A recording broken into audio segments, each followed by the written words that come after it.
Hi, I'm Bishop Dr. Tonya Sumner Brown.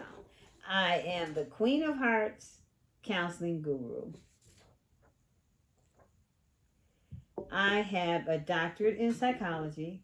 I have a master's of divinity, dual masters actually, in psychology and sociology. I have dual bachelors too, but I am a licensed professional counselor, a licensed professional Christian therapist, a domestic violence intervention specialist, a certified nurturing programs through Department of Family and Children's Services. I am a certified drug counselor, a certified sex therapist, certified trauma professional, and a certified anger management diplomat. My company is Operation Street Harvest. I founded Operation Street Harvest 33 years ago on the campus of the Atlanta University campus while I was attending the Interdenominational Theological Center.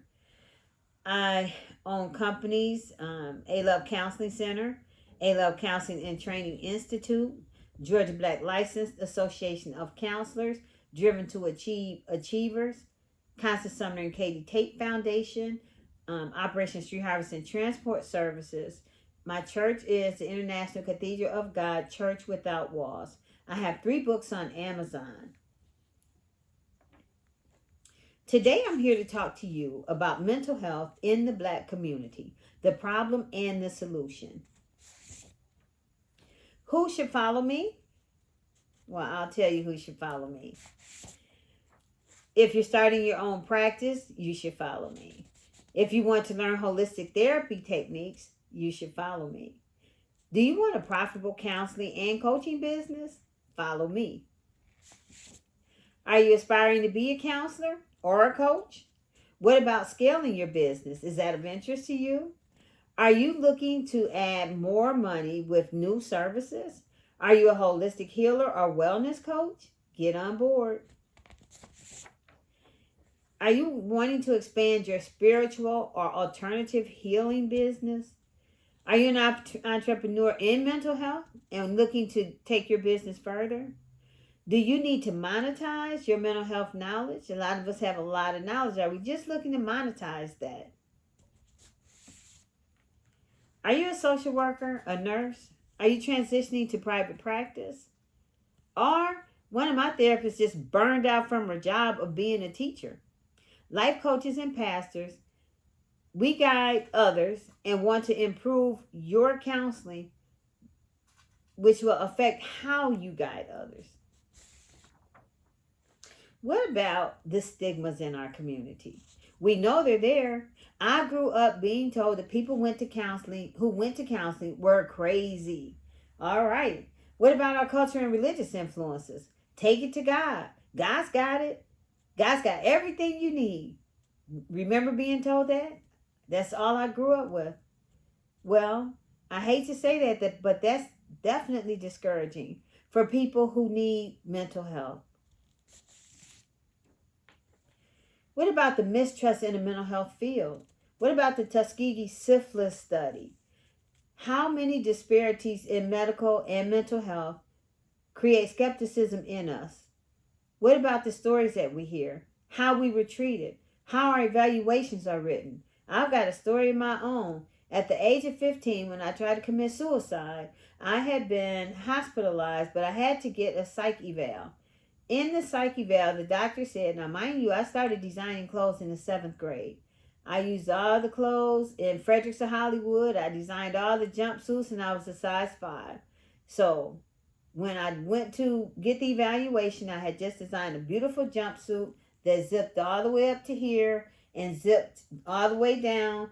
And it was like a winter material, fully covered, arms, legs, everything. It was red with a navy blue inset around the sleeves and going down the front. This man wrote that I was dressed like a woman of the night, which goes to show you he had no cultural competency at all. We like to dress. We like to look good. We like to change our hair. We like to do things that are exciting and fun to us that other cultures may not understand, but certainly try to mimic. What about generational trauma? We've talked about systemic racism. We've talked about historical oppression, economic hardship. All the things that create high levels of anxiety and PTSD in us, those are real. What about strong black stereotypes? Be strong and resilient regardless to what. All this stuff creates suppressed emotions and untreated mental health conditions. What about lack of access to resources? A lot of people, especially under this new administration, are not even going to be able to afford insurance if they did at one time. So, what are we going to do about that? We need to be talking about access, fair and equitable access to all. We need to be talking about Black therapists uniting. We need to be talking about cultural competencies, because in our race, colorism is real. Sexism is still real. All the things that affect us, our DSM-5, which is our diagnostic manual for mental health disorders, doesn't address those things. We need to be front and center about our own business. We need to get on board. We need to start talking about how we can assist each other. That's why I started GBLAC, Georgia Black License Association of Counselors. Haven't seen anything like it in Georgia. Haven't seen anything where we can bring all the counselors together. Haven't bring counselors of color. Haven't seen anything where we can have our own magazines and talk about our own issues. Therapy for Black girls is a bomb. Yeah, but what about therapy for all of us? Let's talk about that. What are some solutions? Let's start talking about normalizing therapy. We need more conversations in the churches, in the schools, and among our families. We need to have more psychoeducation in our communities. We need to have social spaces where we're talking about the benefits of therapy. Cultural competency counseling, I can say so much about that.